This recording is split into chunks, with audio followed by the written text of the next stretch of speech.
Alright, welcome back to another week as Psycho for Tycho. And today we're going to be talking about custom shells.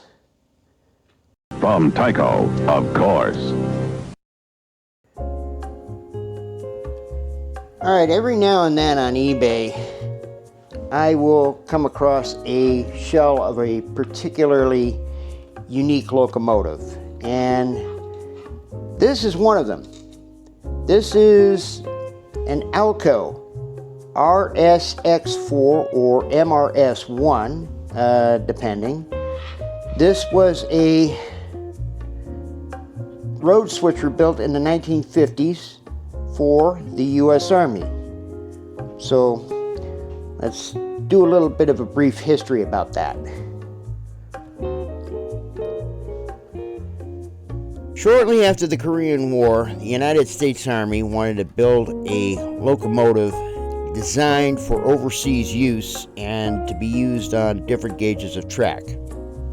The design ultimately led to 83 locomotives built by the American Locomotive Company and 9 locomotives built by the Electromotive Division of General Motors as the MRS1, or in ALCo's case, their designation was RSX4, although it ultimately also changed to MRS1.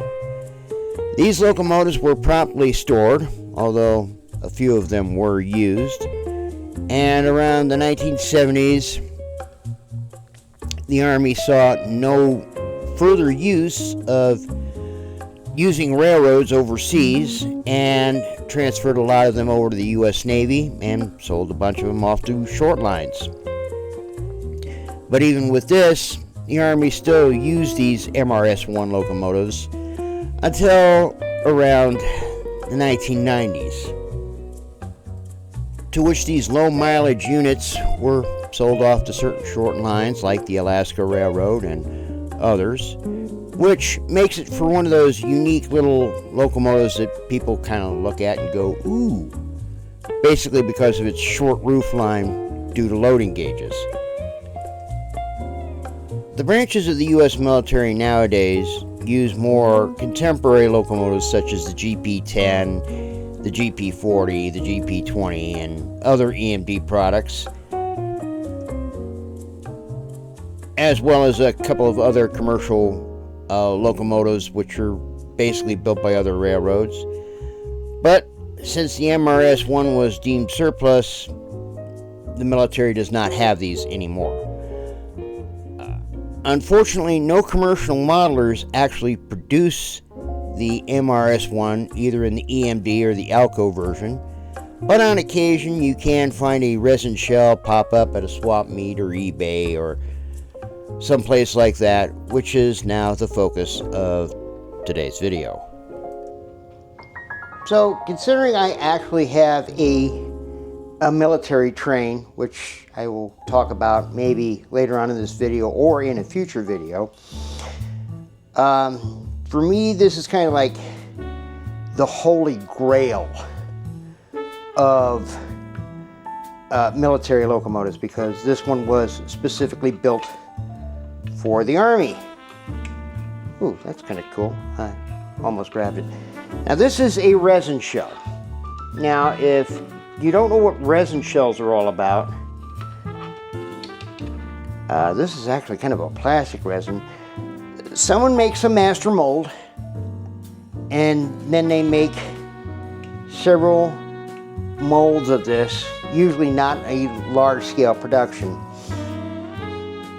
Now, granted, there was only 83 of these made by the American Locomotive Works, but still, it's kind of a noteworthy locomotive.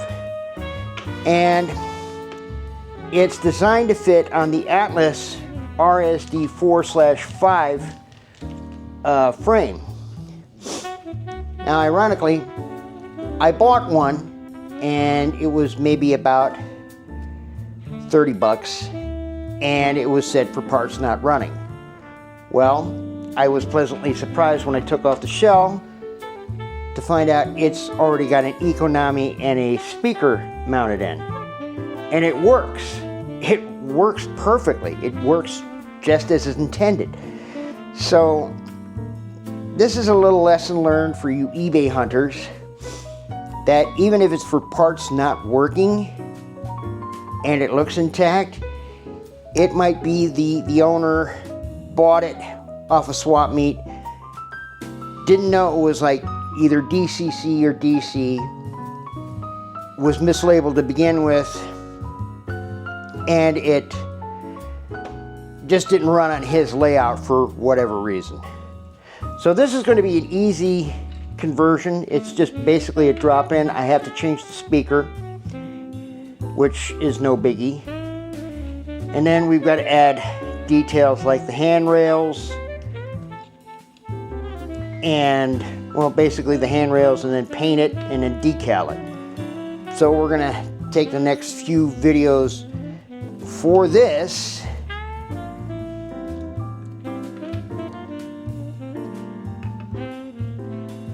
and the first thing we're going to do in this video is we're going to change the speaker, drill some holes and clean it up. Now this is a nice resin cast right here. This one's very clean. A lot of resin casts will have a lot of what's known as flash, which is like the overcoat of the resin. So this is going to be an easy project, probably 1 or 2 videos.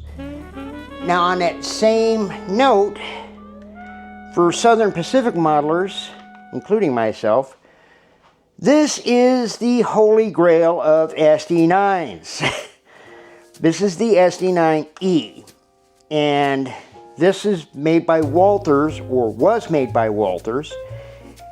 You can't find these anymore. You can't find the Southern Pacific rebuilt version, so I was super happy to get this. My wallet wasn't. However, there is an alternative if you could find them on eBay, and it is the old Rail Power Products SD7 or 9 body shell. And this is the non-dynamic version. Okay, let's get this out of here for a second. We'll talk about that in a minute. This is their dynamic, non-dynamic version. So it's got all the parts that I need to build into an SD7 or an SD9. And then I have somewhere around here the rebuild kit, which is made by Details West. And here's the kit right here, which basically has the little rain cover that goes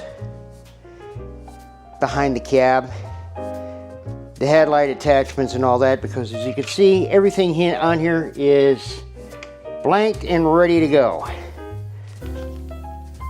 So this will get upgraded and modified, and this is going to go on my Atlas SD24, which we see right here, which was the donor part for the Western Pacific 2004 GP20.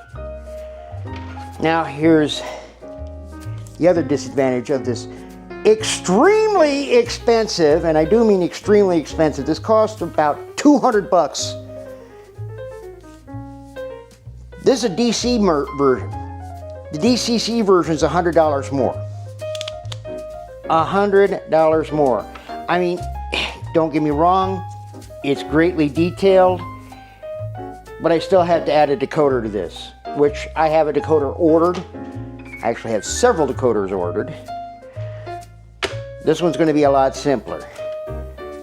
So, as always, let me run down prices on this. Okay, the SD24, if we remember, was about 40, 50 bucks. This was about 40 bucks. This was about 10 bucks. So, $90 so far for this. And then of course, you know, there's the $70 for the decoder. So this, as a DCC version, is going to be a lot cheaper than the Walters job. Of course, I'm not adding in paint and decals as usual. This, like I say, 50 bucks. This shell was 40 bucks. $50. This is a bargain. My new speaker is going to be like 8 bucks. And then, of course, you know, there's the decals and stuff like that. So with this, I'm going to have a very nicely done locomotive for under $100. And it's going to look great when I run it on the club layout. And then, of course, I'm going to have my two SD9s doing whatever helper and work service there is. So we're going to put the SD9 away for now. And we're going to bump the camera. We're going to put the SD9 away from now. And then we're going to go ahead and we're going to get started on redoing the speaker and removing the flash. Now, to remove the flash and all that, there's two different types of X-Acto blades. Now, there's the usual number 11s that we would use. And there's also a, oh good, I have it right here. This is from Flashmaster Hobby. These are super thin, super flexible X-Acto blades. So this would be great to trim off any extra flash on here, which, like I said, there really isn't any. So this is like probably the first production run of it. There's a few spots in here for the handrails. Now when you saw in the videos, some of these had the handrails out. Some of them didn't have the handrails on here. There's two different versions. The ones with the handrails are post 1965. After 1965, it was deemed that you needed outside handrails for all switcher locomotives, blah, blah, blah, or something around that date. And so a lot of them got the outside handrails.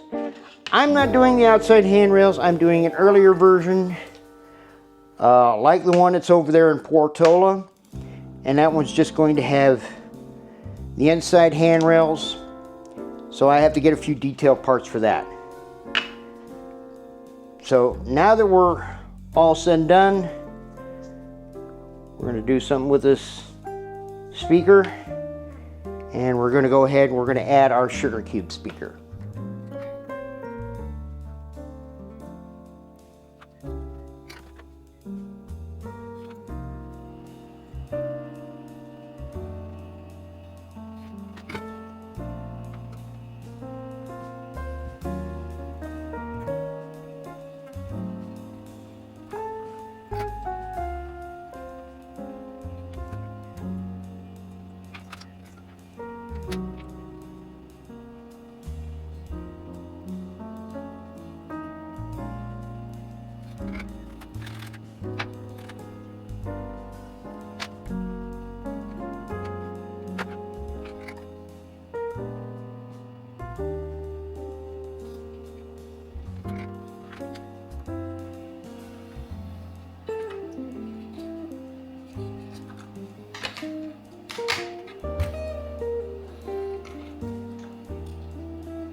So this definitely is not a drop-in fit. One of the things I had to do here was I had to file the sides and the ends in order to make it fit. And then I found a nice little anomaly. The clips are broken for the worm gears. So this thing's gonna have fun rolling around. However, thanks to the bay, I was able to get some replacements, hopefully.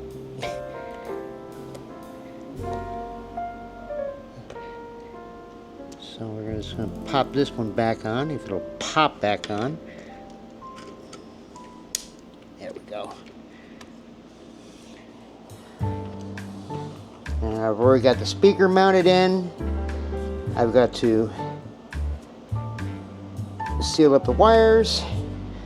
Then I'm going to drop this in and I'm going to give it a test run and see if everything works here. So we'll be right back after these messages as always. All right, I've already hooked up headlights to it, and I put in one of these little oval speakers that I get off Amazon. These are nice. These really put out some sound. And I went ahead and I painted the unit black. So let's give the power source an acid test here. Firing it up. Well, I've got headlights.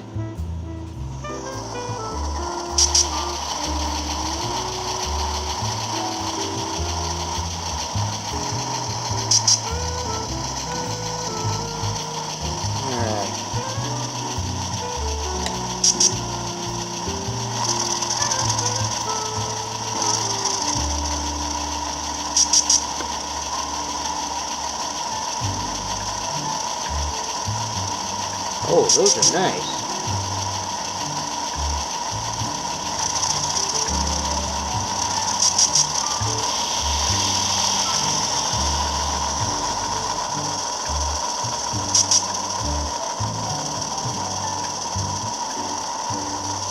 All right, we're going to call this a win for now. Part 2, we're going to go ahead and we're going to do assembly and decal placement. So this has been Psycho for Tyco once again, but right now we're just Psycho for everything other than Tyco.